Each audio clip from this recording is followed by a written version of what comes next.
Hello everyone, I hope you all are staying indoors and taking care of yourself. आज हम start करने वाले हैं one of the most important and fundamental chapters of class 9 physics which is motion in one dimension. देखिए, जैसे ही आप class 8 से class 9 में आते हो, this is one of the most fundamental chapters that you will face. And मुझे पता है कि आपको ये चैप्टर इनिशियली थोड़ा बहुत डिफिकल्ट लगता है, बट आपको बिल्कुल चिंता करने की ज़रूरत नहीं है, क्योंकि आपके भैया आ चुके हैं इस चैप्टर को लेके। हम इस चैप्टर को बिल्कुल बेसिक से स्टार्ट करने वाले, एकदम मैं आपको रियल लाइफ इलस्ट्रेशन से इस चैप्टर को ऐसे कंप्लीट करवाने वाला हूँ कि आपको कभी भी ये चैप्टर डिफिकल्ट नहीं लगेगा। चाहे वो इक्वेशन ऑफ मोशन हो, उनके प्रूफ्स हो, या फिर ग्राफ्स हो, या भी कोई भी क्वेश्चंस हो। यहाँ से हमें थोड़ा सा ब्रेक डाउन कर करके इस चैप्टर को रीड करना पड़ेगा। आपको बस इतना करना है कि ये जो लेक्चर्स आ रहे हैं, आपको हर एक लेक्चर को अच्छे से देखना है along with a pen and a copy. आपको पेन एंड कॉपी के साथ बैठना है एंड जो मैं यहाँ पे समझा रहा हूँ, आपको वीडियो को पॉज करके पहले अच्छे से समझ के फिर उनको नोट डाउन करना है। अगर मैं यहाँ पे कुछ क्वेश्चंस करवा रहा हूँ तो आपको उन क्वेश्चंस को समझते हुए करना है। एंड कोई अगर डाउट है तो आप मुझे कमेंट सेक्शन में बता सकते हो। अगर आपने बस इतना कर लिया तो ये चैप्टर बिल्कुल आपका डेवलप हो जाएगा up to the required level. This video is meant for both ICSE as well as CBSE class 9 students and even those aspirants who are preparing for NTSC exams can watch this, because मैं इसको उस level तक रखने वाला हूँ। तो चलिए एक इंट्रोडक्शन हो जाए कि इस चैप्टर में हम करने क्या वाले हैं, हमारा पर्पस क्या है इस चैप्टर का। तो मैं एक एग्जाम्पल से आपको इस चैप्टर का पर्पस पहले क्लियर करवा देता हूँ, ठीक है। पहले आप एक एग्जाम्पल लिखिए। मान लीजिए कि this is the ground and on the ground I have an object of mass 2 kg that is kept on the ground. तो एक object of mass 2 kg ground पे रखा हुआ है। तो आप मुझसे पूछोगे कि भैया क्या ये रुका हुआ है या चल रहा है? तो आप खुद देख के बताओ डायग्राम में, क्या ये चल रहा है? नहीं, this object is in a state of rest, मतलब ये ऑब्जेक्ट रुका हुआ है। अब मैं आपसे एक क्वेश्चन पूछना चाहता हूँ, अगर मुझे इस ऑब्जेक्ट को मूव करवाना है, so what should I do? I want to produce motion in the object. I want to move the object. Initially this object was kept in a state of rest. अब मुझे इस object को move करवाना है। तो आप शायद मुझे बोलोगे कि अगर आपको इसको मूव करवाना है तो आप यहाँ पे खड़े हो जाओ एंड आइदर इस ऑब्जेक्ट को आप एक धक्का दे दो, इसको पुश करो, या फिर एक रस्सी लगा के इस रस्सी को पुल करो। ऑब्जेक्ट पहले रुका हुआ था, आप मुझसे बोल रहे हो कि आपको ऑब्जेक्ट को मूव करवाना है, तो आइदर आप पुश करो या पुल करो। बहुत ही अच्छी बात है। तो ये पुश एंड पुल क्या है? ये push and pull cause of motion है। मतलब पहले तो ऑब्जेक्ट रेस्ट पे था, अगर मुझे इसको मूव करवाना है तो आइदर मुझे इसको पुश करना पड़ेगा या पुल करना पड़ेगा। एंड इसी पुश एंड पुल को हम फिजिक्स में फोर्स बोलते हैं। क्या बोलते हैं इसको? पुश एंड पुल को हम फिजिक्स में क्या बोलते हैं? फोर्स। अभी मैं बहुत ही बेसिक अंडरस्टैंडिंग लेके चल रहा हूँ, जैसे ये फोर्स का चैप्टर आएगा तो हम डिटेल में इसको देखने वाले हैं, ठीक है। तो सबसे पहली बात तो हो गया द कॉज ऑफ मोशन। अगर कोई रुका हुआ है एंड मुझे उसको मूव करवाना है तो विदाउट फोर्स तो वो हो नहीं सकता। If an object is at rest and I want to produce motion in that object, then I have to apply some force. ये हो गया मेरा कॉज ऑफ मोशन। अब सेकेंड पॉइंट, पहले ये रुका हुआ था, that means it was in a state of rest. जैसे ही मैंने ऑब्जेक्ट के ऊपर कोई फोर्स अप्लाई किया तो क्या क्या चेंजेस मैंने ऑब्जर्व किया ऑन द ऑब्जेक्ट। तो आप बोलेंगे भैया चलो थोड़ा सा देखते हैं इसको। पहले तो ऑब्जेक्ट रुका हुआ था, जहां पे था वहीं पे था, मतलब इसका पोजीशन पहले तो इसका पोजीशन क्या था? फिक्स था, क्योंकि this object was not moving, that means I can say कि ऑब्जेक्ट का पोजीशन फिक्स था। जैसे ही आपने इस ऑब्जेक्ट के ऊपर कोई फोर्स अप्लाई किया, मैं इस डायग्राम को यहाँ पे थोड़ा सा रीड्रॉ करके बता रहा हूँ। मेरे पास एक ऑब्जेक्ट था of mass 2 kg that was kept at rest. Now what we have done, we have applied a force to this object. अब क्या क्या चेंजेस हम ऑब्जर्व करने वाले हैं? तो सबसे पहला चेंज जो आप बता सकते हो देख के कि भैया ये ऑब्जेक्ट तो थोड़ा सा आगे शिफ्ट हो जाएगा। देखिए मैंने कौन सा टर्म यूज किया, मैंने बोला शिफ्ट हो जाएगा। पहले यहां पे था, अब यहां पे चला गया। क्या मैं बोल सकता हूं कि this object has changed its position? आप बोलेंगे हाँ भैया बिल्कुल, पहले तो इसका पोजीशन फिक्स था, रेस्ट मतलब इसका पोजीशन फिक्स था, जैसे ही आपने फोर्स लगाया इस ऑब्जेक्ट ने अपना पोजीशन चेंज कर दिया। पोजीशन चेंज कर दिया का मतलब है ऑब्जेक्ट शिफ्ट हो गया, एंड इसी शिफ्ट को हम फिजिक्स में बोलते हैं डिस्प्लेसमेंट। क्या बोलते हैं? डिस्प्लेसमेंट। अभी मैं आपको बस बेसिक इंट्रोडक्शन करवा रहा हूँ, जैसे ये टर्म फिर से आएगा मैं डेप्थ में जाने वाला हूँ, अभी आपको चिंता करने की जरूरत नहीं है, जस्ट एंजॉय द एग्जाम्पल। तो क्या क्या हो गया? ऑब्जेक्ट डिस्प्लेस हो गया। अच्छा, पहले जब वो रेस्ट पे था तो उसका स्पीड कितना था? अगर मान लीजिए कि एक कार है, आपका ही कोई कार है, that car is at rest, तो अभी कार का स्पीड क्या है? रेस्ट पे है ना, रुका हुआ है तो जीरो है। तो जैसे वो रेस्ट पे था तो इस कार का स्पीड कितना था? जीरो। अब जैसे वो मैंने फोर्स अप्लाई किया and this object has started moving, तो आपको क्या नहीं लगता कि इसका अब कोई स्पीड आ गया होगा? 2 मीटर पर सेकेंड, 5 मीटर पर सेकेंड, कुछ ना कुछ स्पीड हो गया होगा। तो एक स्पीड भी आ गया। और क्या हुआ? देखिए स्पीड का चेंज हुआ, या फिर मैं बोलूं कि स्पीड जैसा ही एक फिजिक्स में टर्म है जिसको हम बोलते हैं वेलोसिटी। अभी आपको डेप्थ में जाने की जरूरत नहीं है, मैं बोल रहा हूं कि वेलोसिटी का चेंज आ गया, मतलब एक्सीलरेट कर गया। वो change in velocity with respect to time, time के साथ साथ अगर वेलोसिटी इंक्रीज हो रहा है तो उसको हम फिजिक्स में बोलते हैं एक्सीलरेशन। अगर आपको पता होगा, नहीं पता है तो बस आप इतना देख लो। तो मैं एसेंशियली आपको समझाना क्या चाह रहा हूं, अगर आपको मोशन को स्टडी करना है then there are 2 aspects. Number 1 is the cause of motion, कि पहली बात मोशन हुआ क्यों? मोशन हुआ because of force, the cause of motion is force. And the second aspect is the effect of motion, मतलब force apply करने के बाद, after application of force, what are the changes that I can observe? I can observe that the object has shifted, that means displaced. I can observe that there is a change in speed, that means there is some acceleration. तो ये जो terms है, displacement, distance covered, मतलब ये थोड़ा सा move कर गया, मतलब कुछ ना कुछ डिस्टेंस इसने कवर किया, स्पीड, वेलोसिटी, एक्सीलरेशन, ये सारे जो टर्म्स है ना, इसे हम बोलते हैं इफेक्ट्स ऑफ मोशन। मतलब मोशन होने के बाद ये सारे टर्म्स आएंगे। एंड मोशन क्यों हो रहा है? फोर्स अप्लाई होने की वजह से हो रहा है। तो इस एग्जाम्पल से मैं बस आपको इतना समझाना चाह रहा हूं, पहले आप इस एग्जाम्पल को अच्छे से देख लो। अब मैं इसको मिटा रहा हूं, मैं बस आपको इतना समझा रहा हूं कि there is a branch of physics जिसे हम स्टार्ट करने वाले हैं, introduction. There is a branch of physics which is known as mechanics. There is a branch of physics which is known as mechanics. And mechanics में हम क्या study करते हैं? mechanics में हम स्टडी करते हैं the cause and effect of motion. मैंने मोशन को 2 एस्पेक्ट्स में ब्रेक किया। अगर आपसे बोला जाए कि मोशन हो रहा है, ऑब्जेक्ट मूव कर रहा है, then there are 2 aspects. Number 1 the cause of motion, object ने मूव क्यों किया। Number 2 the effects of motion, move करने के बाद क्या क्या चेंजेस आए ऑब्जेक्ट में। And that branch of physics that is concern with the study of cause and effect of motion is known as mechanics.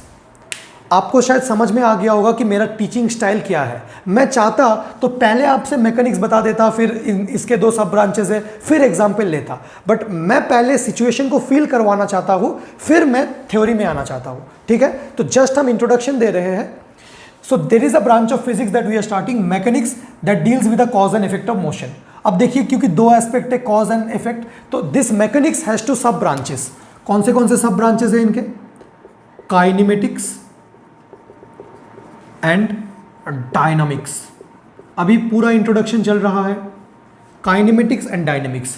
Kinematics is that sub branch of mechanics that is concern with effects of motion, effects of motion only. Kinematics में हम सिर्फ और सिर्फ effects of motion की बात करते हैं। Effects of motion मतलब भैया, मतलब फोर्स अप्लाई होने के बाद, मोशन होने के बाद कौन से पैरामीटर्स आ रहे हैं हमारे पिक्चर में। जैसे मैंने उस ऑब्जेक्ट के ऊपर फोर्स अप्लाई किया था तो ऑब्जेक्ट शिफ्ट कर गया था, मतलब उसने कुछ डिस्टेंस या फिर डिस्प्लेसमेंट उसका हो गया था। ये दोनों अलग अलग टर्म्स है, हम डिस्कस करने वाले हैं इनको। तो मैं ओवरव्यू दे रहा हूं कि what we are going to study in the chapter. फिर स्पीड या फिर वेलोसिटी, दोनों अलग अलग टर्म्स है, या फिर acceleration. So the chapter that we are starting today is kinematics. Motion in 1 dimension is a very small part of kinematics जो हम स्टडी करने वाले हैं। मतलब हमारा जो मोशन है वो स्ट्रेट लाइन में होने वाला है। I will come to that, but you must know that there is a branch of physics called mechanics that deals with the cause and effects of motion. This mechanics has two sub branches, kinematics and dynamics. In kinematics, we are concerned with studying the effects of motion only. मतलब जब हम kinematics study करेंगे, आप जिस chapter को study करने वाले हो वो काइनेमेटिक्स का ही पार्ट है, तो आपको जो सिचुएशंस दिए जाएंगे ऐसे दिए जाएंगे, an object is at rest, it is moving with velocity this much. इस चैप्टर में we are not concern with why the object is moving. आपका ये मन में डाउट नहीं आना चाहिए कि ऑब्जेक्ट क्यों मूव कर रहा है, क्योंकि that is the part of next chapter dynamics. In dynamics we are concern with study of cause of motion. तो मैंने बस आपको थोड़ा सा बता दिया कि कॉज ऑफ मोशन बेसिकली क्या है, इट इज फोर्स. बट अभी आपको चिंता करने की बात नहीं है कि फोर्स क्या है, फोर्स कैसे लगता है, फोर्स क्यों लगता है, कौन से टाइप्स ऑफ फोर्स है, that is the next chapter. पहले चैप्टर का पर्पस आपको क्लियर होना चाहिए. इस चैप्टर में हम क्या स्टडी करने वाले हैं एंड क्या स्टडी नहीं करने वाले हैं, कौन से डाउट्स आपको नहीं होना चाहिए. जब इस चैप्टर में आपसे बोल रहा हूं कि N object is moving with this much speed, तो ये डाउट नहीं आना चाहिए कि ऑब्जेक्ट मूव क्यों कर रहा है, एंड मूव कर भी रहा है तो फोर्स भैया क्या है, फोर्स समझा दो. नहीं, फोर्स नेक्स्ट चैप्टर में, ठीक है ना. In this chapter we are concern with studying the effects of motion, and dynamics is that branch of physics in which we are concern with studying the cause of motion, that means force, and force का पूरा details हम study करने वाले हैं. तो I hope आपको एक overview मिल गया होगा. And right now we are starting kinematics. Kinematics में भी मोशन इन वन डायमेंशन, मतलब motion in straight line. I will come to that later, ठीक है. अब मैं इसको मिटा रहा हूं. चलिए, तो after an overview let us talk about the first topic here, that is, थोड़ा सा मैं आपको types of physical quantity, types of physical quantity के बारे में बता देता हूं. Types of physical quantities. देखिए, फिजिकल क्वांटिटी, सबसे पहली बात physical quantity. What is a physical quantity? A physical quantity is something that can be measured. भैया इसका क्या मतलब है?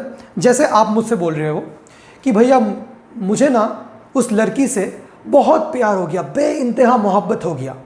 तो ये जो प्यार है ना, ये प्यार कोई फिजिकल क्वांटिटी नहीं है. क्यों?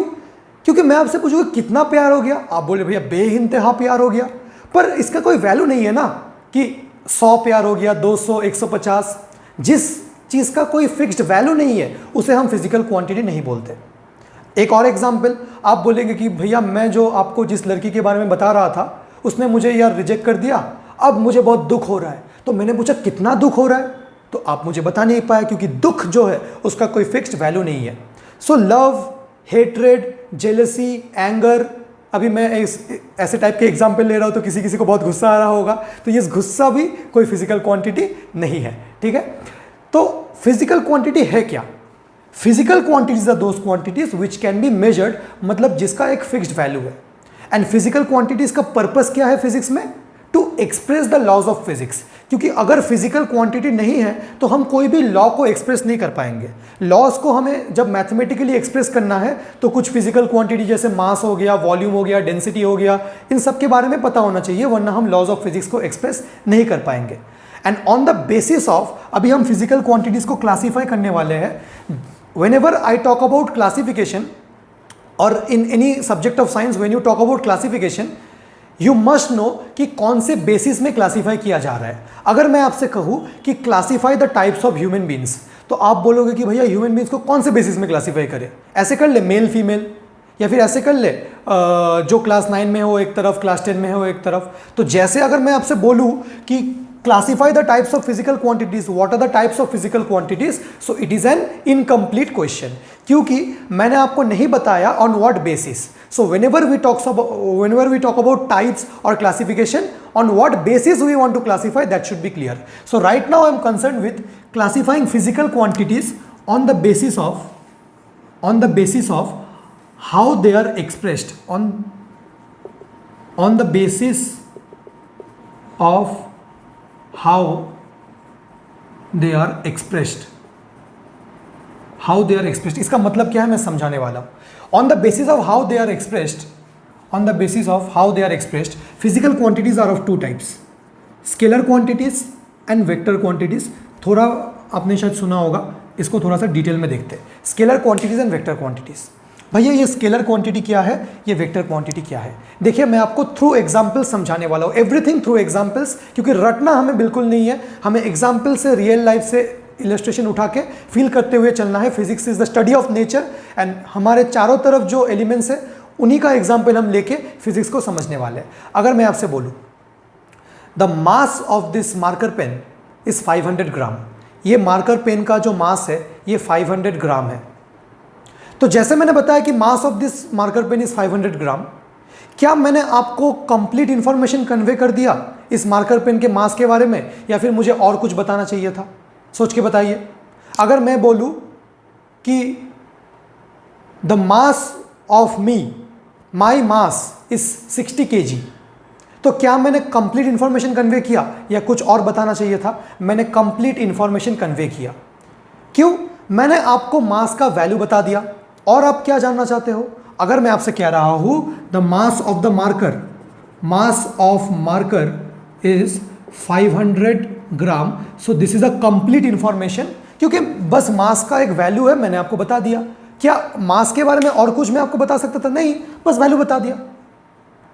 So those quantities that require only value या फिर मैग्नीट्यूड टू एक्सप्रेस देमसेल्व्स, अगर मैं मास को एक्सप्रेस करना चाहता हूँ, मास के बारे में किसी को बताना चाहता हूँ, तो बस वैल्यू बता दूँ, काम चल जाएगा। मैंने बोला the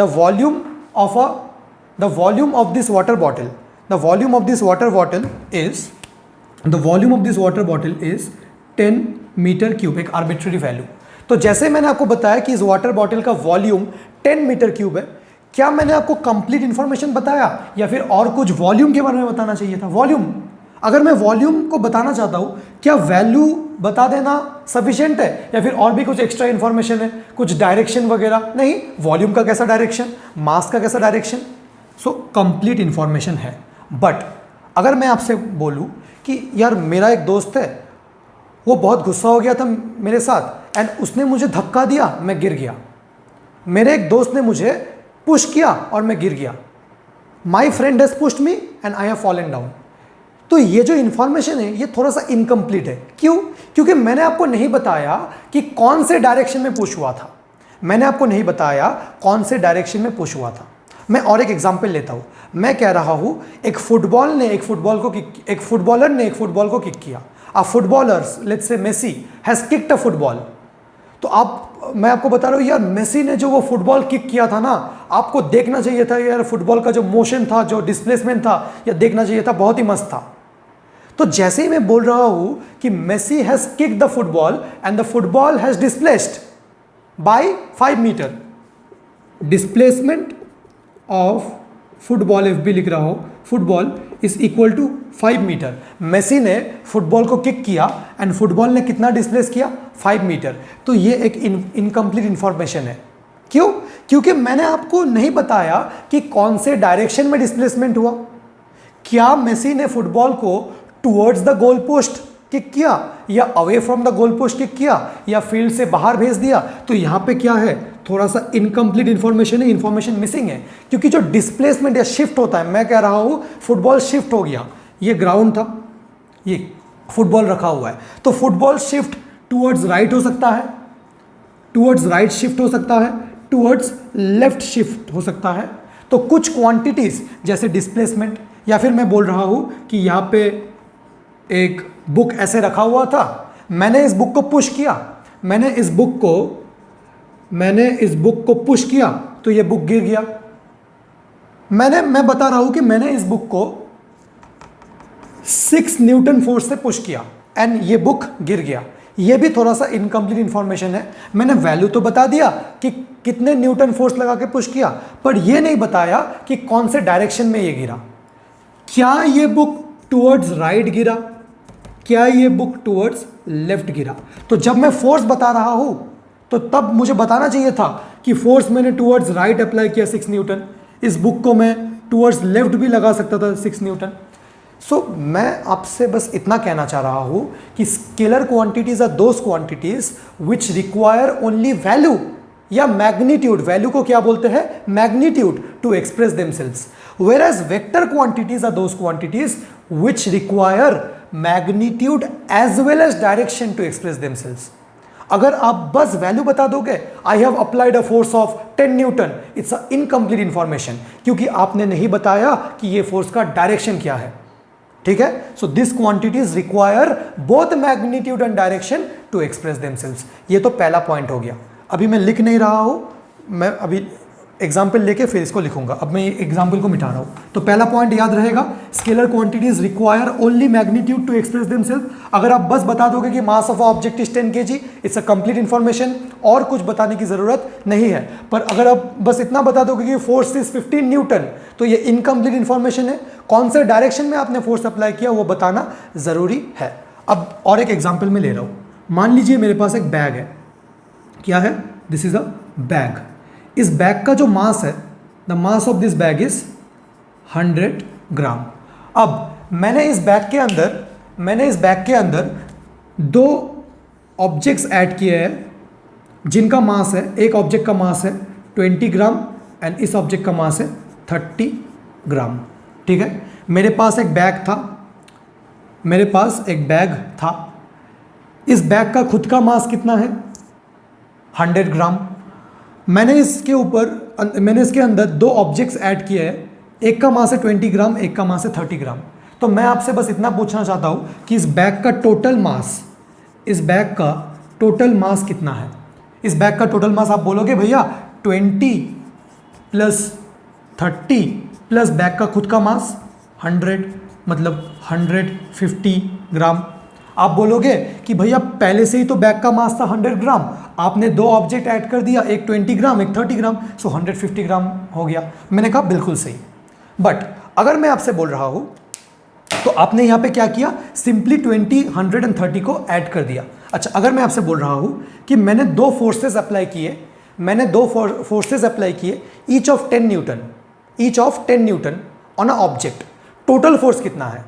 I have applied 2 forces each of 10 Newton on an object, what is the total force? आप बोलेंगे भैया 10 एंड 10 आपने एक्ट करवाया तो शायद टोटल 20 होगा। बट आप एक बार सिचुएशन को देखिए। मान लीजिए मेरे पास एक ऑब्जेक्ट है ऑफ मास 2 kg, जितना भी मास है आई डोंट केयर। मैंने दो फोर्सेस अप्लाई किए। मैंने क्या कहा? I have applied 2 forces each of 15 Newton. तो ये रहा एक फोर्स 15 न्यूटन और ये रहा दूसरा फोर्स 15 न्यूटन। तो इस ऑब्जेक्ट के ऊपर नेट फोर्स या फिर नेट फोर्स मतलब टोटल फोर्स कितना है? देखिए भैया 15 ऐड हो जाएगा, 15 एंड 15 ऐड हो जाएगा 30 न्यूटन। बट शायद एक डाउट आ रहा है मेरे मन में कि भैया ये दो फोर्स तो आपने सेम डायरेक्शन में लगाया। अगर ऐसा करते आप तो आंसर कितना आता? अगर आप एक 15 न्यूटन तो टूवर्ड्स राइट लगा लो एंड दूसरा 15 न्यूटन आप टूवर्ड्स लेफ्ट लगा लो। तो अगर अब मैं आपसे पूछूं कि नेट फोर्स कितना है, अब समझिए कि एक 2 kg का मास था। वो जो टग ऑफ वॉर में होता था ना, टग ऑफ वॉर में 2 टीम्स थे। अगर दोनों टीम्स रस्सी को इक्वल फोर्स से पुल कर रहे तो क्या रस्सी का कोई मूवमेंट होगा? नहीं होगा। इस ऑब्जेक्ट के ऊपर दो फोर्सेस एक्ट कर रहे 15 Newton in the opposite direction, तो नेट फोर्स कितना है? 0। ये तो आपको पता ही होगा। देखिए कैसे मैं नेट फोर्स निकालना चाह रहा हूं। मैं देखो कैसा करूंगा। अगर आपको टोटल निकालना है तो हमेशा ऐड ही करना पड़ेगा। इसमें माइनस नहीं करेंगे, इसमें भी ऐड करेंगे, बट देखिए थोड़ा अलग टाइप से ऐड करेंगे। एक 15 प्लस विद इन ब्रैकेट्स, इसको 15 नहीं लिखेंगे, इसको हम लिखेंगे -15। सो 15 प्लस -15 गिव्स मी 0। भैया इसको माइनस क्यों लिखा? अब किसी एक को माइनस आपको लिखना ही पड़ेगा क्योंकि दोनों का डायरेक्शन अलग है। जैसे वेक्टर क्वांटिटीज को जब हम डील करते हैं ना, हम किसी एक डायरेक्शन को पॉजिटिव मान लेते हैं एंड दूसरे डायरेक्शन, उसके ऑपोजिट डायरेक्शन को नेगेटिव मान लेते हैं। तो हमने राइट को पॉजिटिव माना यहाँ पे, इसलिए राइट वाला फोर्स हमने पॉजिटिव लिखा एंड प्लस लेफ्ट वाला फोर्स हमने नेगेटिव लिखा। तो देखिए स्केलर क्वांटिटीज को जब हम ऐड कर रहे हो तो आप बस सिंपली उनको ऐड कर सकते हो according to the rules of algebra. कोई डायरेक्शन देखने की जरूरत नहीं है। ऐसा नहीं है कि यहाँ पे माइनस का कुछ सिचुएशन आ सकता है। दोनों स्केलर क्वांटिटीज को आप ऐड करेंगे तो कभी भी वो घटेंगे नहीं, मतलब डायरेक्शन का कोई रोल नहीं आएगा। 10 प्लस 20 स्केलर अगर होगा 10 प्लस 20, अगर मास किसी का 10 ग्राम है, किसी दूसरे ऑब्जेक्ट का मास 20 ग्राम है, तो दोनों ऑब्जेक्ट का अगर हम मास टोटल मास ऐड करेंगे तो 10 प्लस 20 30 होगा। ऐसा नहीं होगा कि कभी कभी तो 20 माइनस 10 हो रहा है, कभी कभी 20 प्लस 10 हो रहा है। बट दो वेक्टर्स को अगर आप ऐड करेंगे तो आपको डायरेक्शन देखना पड़ेगा। अगर दोनों सेम डायरेक्शन में हैं तो ऐड हो जाएंगे, अगर ऑपोजिट डायरेक्शन में फिर भी ऐड होंगे, पर एक को नेगेटिव मतलब अगर आप मतलब टोटल देखें तो सब्ट्रैक्ट ही होगा, मतलब ऐड ही हो रहा है बट नेट इफेक्ट देखेंगे तो सब्ट्रैक्ट ही हो रहा है, तो ये ऑपोजिट डायरेक्शन वाला केस आ गया। मैं आपको क्या समझाना चाह रहा हूँ, मैं आपको बस इतना समझाना चाह रहा हूँ कि जो स्केलर क्वांटिटीज है they get added, subtracted, multiplied और divided according to the normal rules of algebra. मतलब स्केलर क्वांटिटीज में अगर आप मैथमेटिकल ऑपरेशंस परफॉर्म करना चाहते हो, एडिशन, सब्ट्रैक्शन, मल्टीप्लिकेशन, डिवीजन, वही रूल्स आप अप्लाई करेंगे जो आप क्लास 1 से पता है। 2 + 2 स्केलर में 4 होता है, बट यहाँ पे 2 + 2 4 भी हो सकता है, 0 भी हो सकता है, या फिर कुछ और भी हो सकता है डिपेंडिंग ऑन द डायरेक्शन। देखिए 2 फोर्सेस हमने 15 न्यूटन ऐड किया है ना, 2 15 न्यूटन हमने ऐड किया, नेट फोर्स निकालना है तो ऐड ही करना है। एक बार 30 आ रहा है आंसर, एक बार 0 आ रहा है। भैया ये ऐसा क्यों हो रहा है? Because of direction. अगर दोनों 15 न्यूटन ईच अदर के साथ परपेंडिकुलर हो जाता, एक 15 न्यूटन इधर, एक 15 न्यूटन इधर, तो यहाँ पे पता है नेट फोर्स कितना आता? कुछ और ही आता, 30 भी नहीं आता, 0 भी नहीं आता, इस डायरेक्शन में 15√2 न्यूटन आता। भैया ये कैसे निकाल रहे हो? वेक्टर क्वांटिटीज को ऐड, सब्ट्रैक्ट, मल्टीप्लाई, डिवाइड करने के लिए अलग अलग रूल्स है। एडिशन के लिए एक triangle law of vector addition है, सब parallelogram law of vector addition है। ये सारे लॉज आप क्लास 11 में देखने वाले हो। बस आप अभी आपको इतना जानना है कि वेक्टर क्वांटिटीज को आप नॉर्मल अलजेब्रा के रूल से ऐड नहीं कर सकते। Scalar quantities obey normal algebra, simple algebra for mathematical operations. यहाँ पे कोई भी मैथमेटिकल ऑपरेशंस आपको करना है तो सिंपल अलजेब्रा से कर सकते हो। 5 + 5 10 ही आएगा, कभी भी कोई कुछ नहीं आ सकता। बट वेक्टर क्वांटिटीज को अगर आपको ऐड, सब्ट्रैक्ट, मल्टीप्लाई, डिवाइड करना है तो कुछ स्पेशल वेक्टर लॉज आपको करने पड़ेंगे जो आपके कोर्स में नहीं है। बस आपको इतना पता होना चाहिए कि ये नॉर्मल अलजेब्रा फॉलो नहीं करता। क्लास 11 में ये लॉज आपके कोर्स में होंगे और तब आपको समझ में आ जाएगा। तो पहले आप इतना एक एग्जाम्पल नोट कर सकते हैं, उसके बाद हम इसे डिफाइन करते हैं। देखिए अब तक आपने स्केलर्स एंड वेक्टर्स अच्छे से समझ लिया होगा। अब हम कुछ एग्जाम्पल्स लेने वाले हैं एंड देखने वाले हैं कि वो क्वांटिटीज़ स्केलर है या वेक्टर है। चलिए थोड़ा सा रिकैप करवा दूँ। स्केलर क्वांटिटीज़ ऐसे क्वांटिटीज़ थे जिनके मैग्नीट्यूड है, डायरेक्शन यूजुअली नहीं है, मैं इस डायरेक्शन में आ रहा हूँ अभी, होना नहीं चाहिए वैसे डायरेक्शन, एंड थर्ड क्राइटेरिया है दे शुड ओबे सिंपल अलजेब्रा।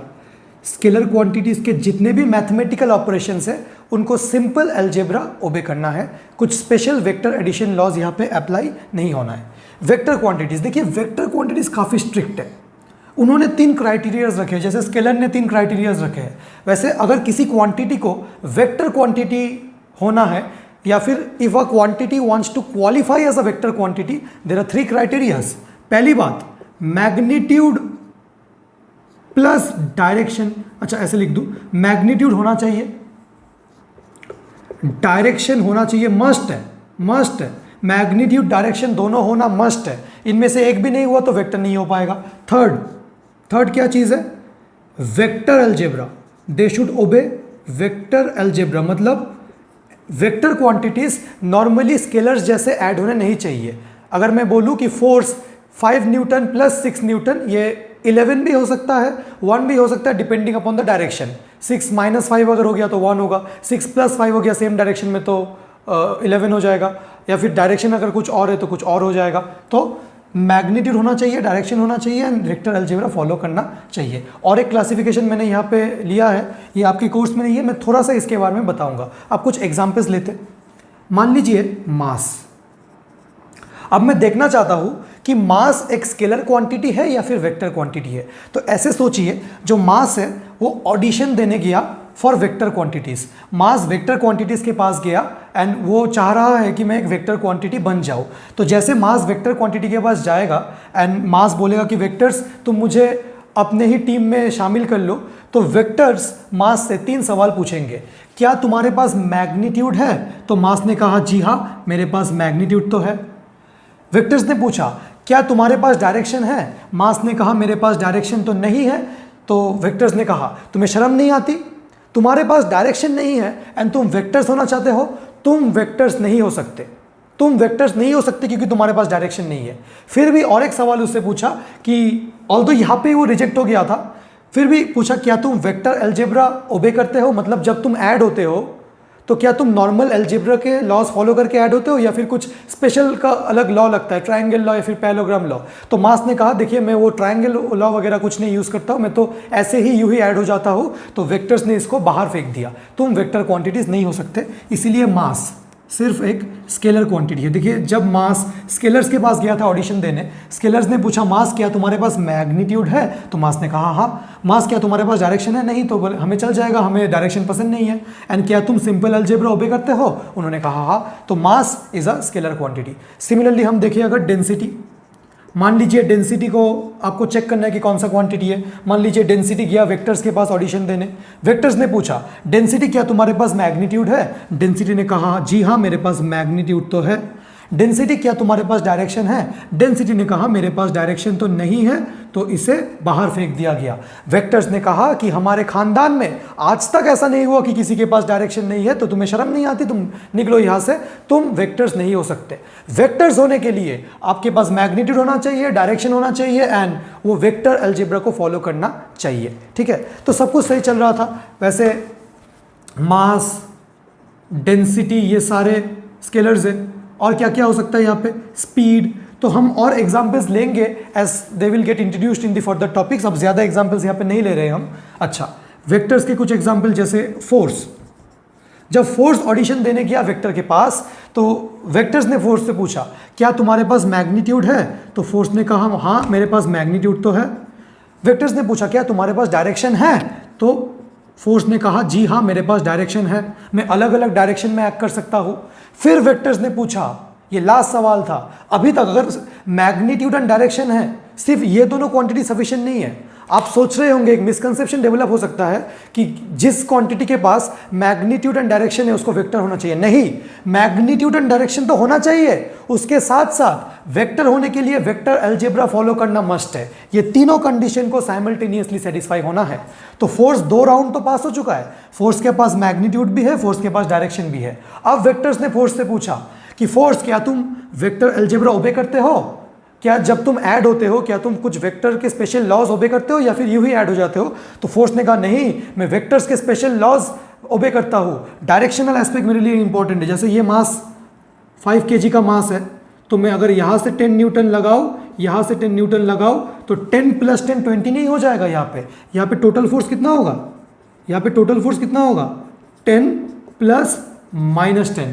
किसी को आपको प्लस मानना पड़ेगा, किसी को, क्योंकि ये दोनों का डायरेक्शन अलग है। ठीक है, कितना आ रहा है 0। तो इसने स्पेशल लॉस फॉलो किया। देखिए हमने अलग अलग ऐड किया, साइन कन्वेंशन लगा के ऐड किया, इसीलिए इन्हें फोर्स को हम वेक्टर क्वांटिटी बोलेंगे।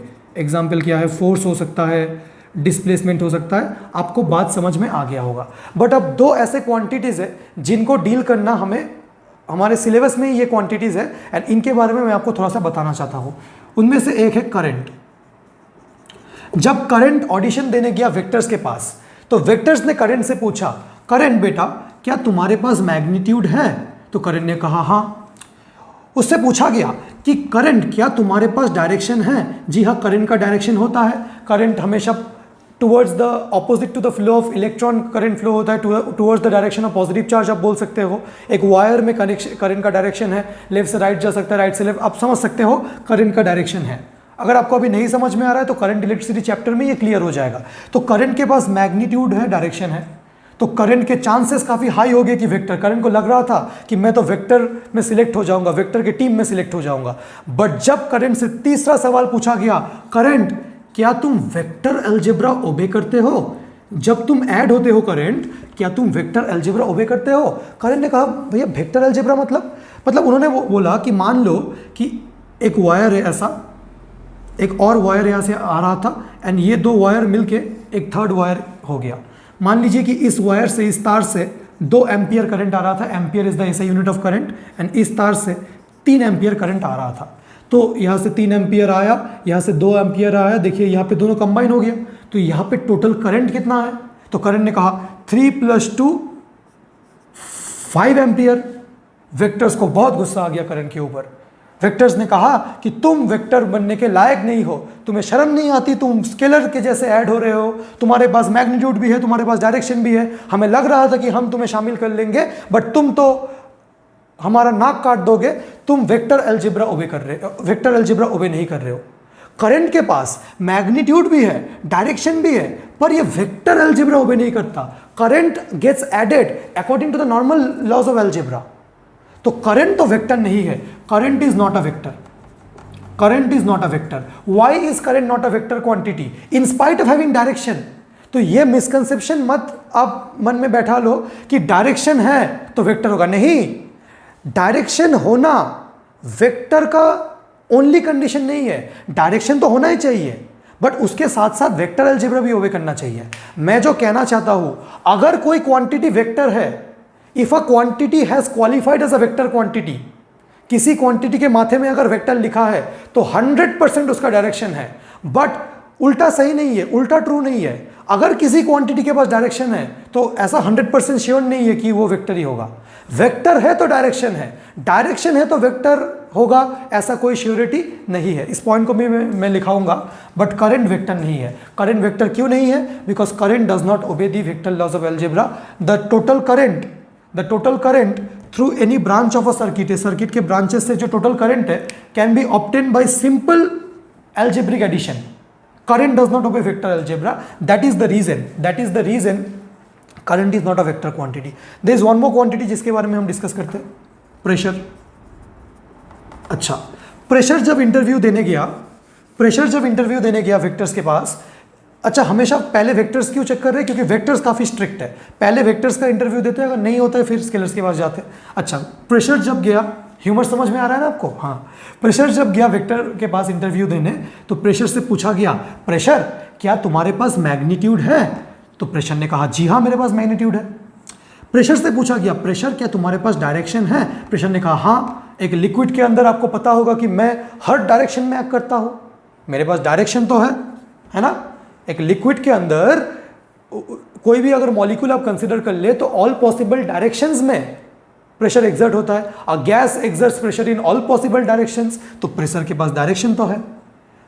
तो प्रेशर को लगने लगा यार मेरे पास मैग्नीट्यूड है, मेरे पास डायरेक्शन है, तो मैं तो वेक्टर क्वांटिटीज में सिलेक्ट हो जाऊंगा। बट जब थर्ड सवाल प्रेशर से पूछा गया, so it was very disappointing movement कि प्रेशर क्या तुम हमारे खानदान में सबने जो किया है वेक्टर अलजेब्रा को फॉलो किया है, ये तो मस्ट है हमारे खानदान में, क्या तुम वेक्टर अलजेब्रा को फॉलो करते हो? क्या तुम वेक्टर अलजेब्रा के ऊपर क्या बोलते हैं उसको, जो बोलते हैं ना कि हम गीता के ऊपर हाथ रख के बोलते हैं कि हम सच बोलेंगे, तो क्या तुम वेक्टर अलजेब्रा के ऊपर बिलीव करते हो? तो प्रेशर ने कहा कि भैया मैं तो वेक्टर अलजेब्रा फॉलो नहीं करता हूँ, मैं तो सिंपली ऐड हो जाता हूँ। तो फिर वेक्टर्स ने प्रेशर को रिजेक्ट कर दिया। प्रेशर भी just like current simply add हो जाता है। ऐसा क्यों? क्योंकि प्रेशर को जब हम डिफाइन करते हैं तो हम बोलते हैं it is the perpendicular force by area. हम परपेंडिकुलर फोर्स का मैग्नीट्यूड ले लेते हैं बाय एरिया। देखिए वैल्यू बाय वैल्यू, तो प्रेशर भी एक वैल्यू है, ठीक है ना? तो प्रेशर भी वेक्टर एडिशन लॉस को ओबे नहीं करता, इसीलिए प्रेशर भी वेक्टर नहीं है, not vector. So in spite of having directions, current and pressure is not a vector quantity. So are they scalar? अब देखिए जब करंट स्केलर के पास गया इंटरव्यू देने, क्योंकि वेक्टर ने करंट को रिजेक्ट कर दिया, तो स्केलर ने पूछा करंट बेटा क्या तुम्हारे पास मैग्नीट्यूड है? उसने कहा हाँ। करंट बेटा तुम्हारे पास डायरेक्शन नहीं होना चाहिए अगर तुम स्केलर होना चाहते हो, करंट के पास तो डायरेक्शन है। तो देखिए current neither scalar nor vector, ये स्केलर में भी सिलेक्ट नहीं हुआ, वेक्टर में भी सिलेक्ट नहीं हुआ। ऐसे ही प्रेशर स्केलर में भी सिलेक्ट नहीं हुआ, वेक्टर में, क्योंकि स्केलर अगर होना है तो डायरेक्शन नहीं चलता है। ऑल्दो स्केलर इस पॉइंट को लेके उतना फर्म नहीं है, अल्टीमेटली फिर लास्ट में मान लेता है। मतलब मैं जो कहना चाहता हूँ कि करंट एंड प्रेशर इनिशियली तो स्केलर भी नहीं था, वेक्टर भी नहीं था, इसीलिए करंट एंड प्रेशर ने एक नए टाइप के फिजिकल क्वांटिटीज उन्होंने खुद अपना एक टीम क्रिएट कर लिया।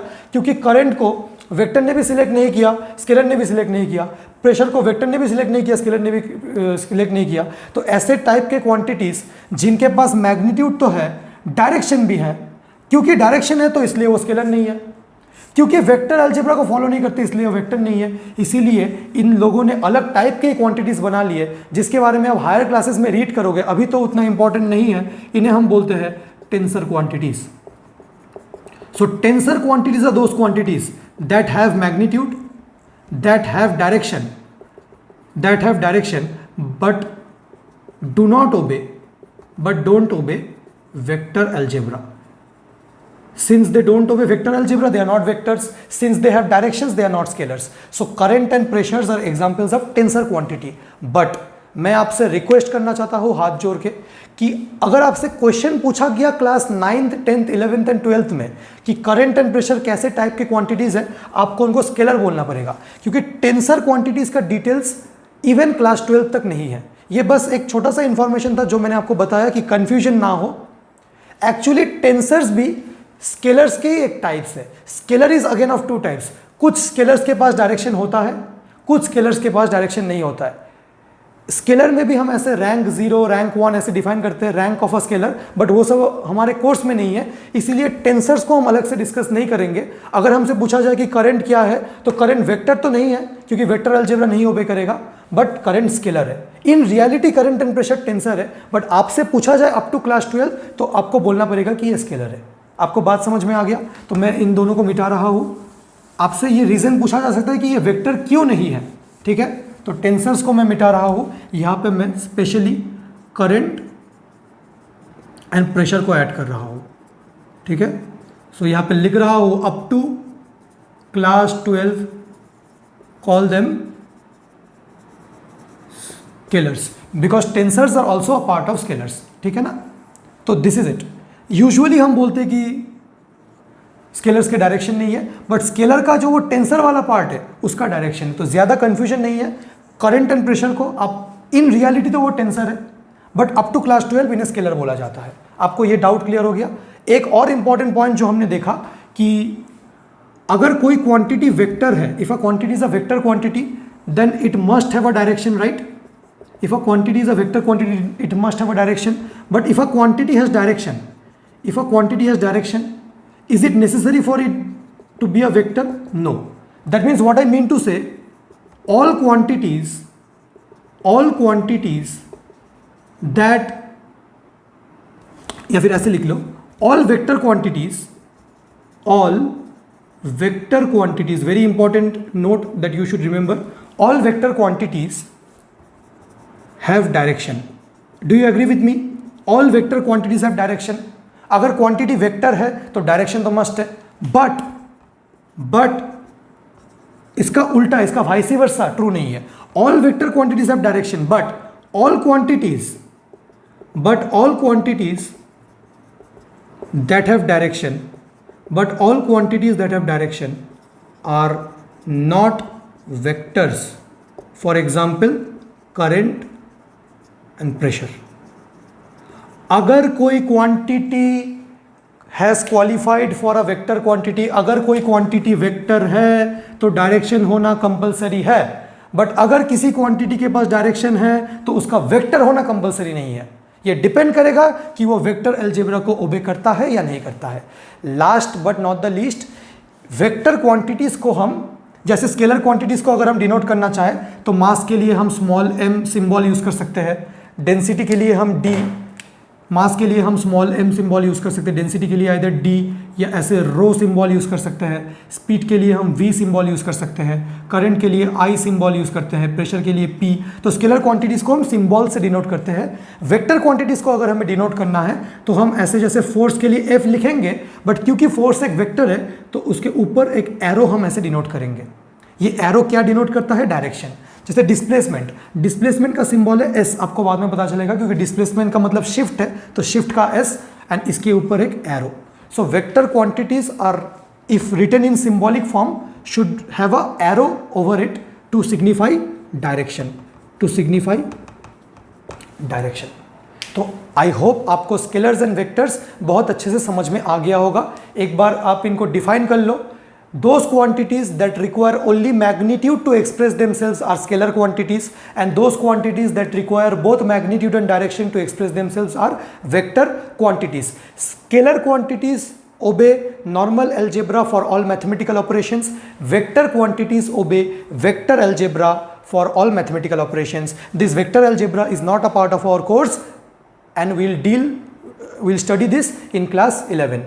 Tensor quantities are not there in our syllabus. अगर आपसे पूछा जाए कि प्रेशर कैसा क्वांटिटी है, तो प्रेशर क्योंकि ये वेक्टर अलजेब्रा ओबे नहीं करता तो वेक्टर नहीं है, वेक्टर नहीं है तो स्केलर है. करंट ये कैसा, आप ऐसे नहीं बोल सकते भैया आपने तो बोला कि डायरेक्शन नहीं है, तो करंट का तो डायरेक्शन है, तो क्यों आप इसको स्केलर में ला रहे हो. स्केलर में इसलिए ला रहे हैं क्योंकि अभी टेंसर्स हमारे लेवल में नहीं है, इसीलिए हमने इसको स्केलर में बोला है. तो वो कंफ्यूजन आपका नहीं आना चाहिए, क्योंकि इन रियलिटी आपको पता है कि ये क्या है. करंट एंड प्रेशर को दोनों हम स्केलर में बोलेंगे up to class 12. Vector quantities को वेक्टर अलजेब्रा ओबे करना है. तो आई होप आपको ये लेक्चर पसंद आया होगा. स्केलर्स एंड वेक्टर क्वांटिटीज आपको अच्छे से समझ में आया होगा. मैंने सफिशिएंट एग्जांपल्स नहीं लिए क्योंकि वो टर्म्स अभी आपको समझ में नहीं आएंगे. जैसे जैसे कोर्स आगे प्रोसीड करेगा एंड वो टर्म्स को हम डिस्कस करेंगे, तो तब मैं आपको बता दूंगा कि वो स्केलर है या वेक्टर है. तो ये इंट्रोडक्शन आपके लिए काफ़ी इंपॉर्टेंट था. नेक्स्ट लेक्चर देखने से पहले I want you to revise all this notes properly. सारे कंसेप्ट को एक बार आप रिवाइज करके आइए, फिर आपको नेक्स्ट इलस्ट्रेशन, नेक्स्ट जो लेक्चर है वो काफ़ी अच्छे से समझ में आएगा. Till then take care, see you again in the next lecture and happy learning.